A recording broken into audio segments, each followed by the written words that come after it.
മത്സ്യബന്ധന ബോട്ടിൽ നിന്നും 4,30,000 രൂപ കവർന്ന സംഭവത്തിൽ 2 പേർ അറസ്റ്റിൽ. കന്യാകുമാരി കൊല്ലങ്കോട് സ്വദേശികളാണ് അറസ്റ്റിലായത്.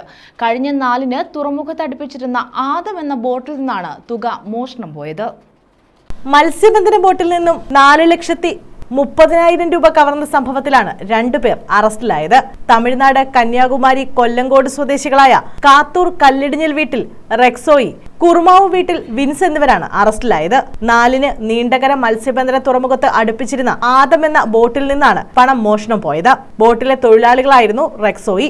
മത്സ്യം വിറ്റ ശേഷം സ്രാങ്കിന്റെ മുറിയിൽ സൂക്ഷിച്ചിരുന്ന പണം വൈകിട്ട് 6-ന് മോഷ്ടിച്ച് നാട്ടിലേക്ക് പോവുകയായിരുന്നു. കന്യാകുമാരി വട്ടവിളാകം 62A-യിൽ ബെനാൻസിന്റെ പരാതിയിൽ കേസെടുത്ത ചവറ പോലീസ് അന്വേഷണം നടത്തി തമിഴ്നാട്ടിൽ നിന്നും ഇരുവരെയും പിടികൂടുകയായിരുന്നു.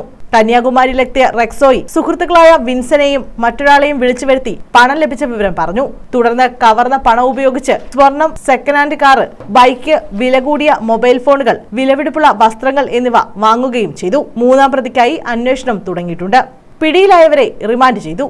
Inspector KR Biju, SI M Manish Kumar, CPOമാരായ മനീഷ്, സുഭാഷ് എന്നിവരടങ്ങിയ സംഘമാണ് അന്വേഷണ സംഘത്തിലുണ്ടായിരുന്നത്. News bureau, Chavara.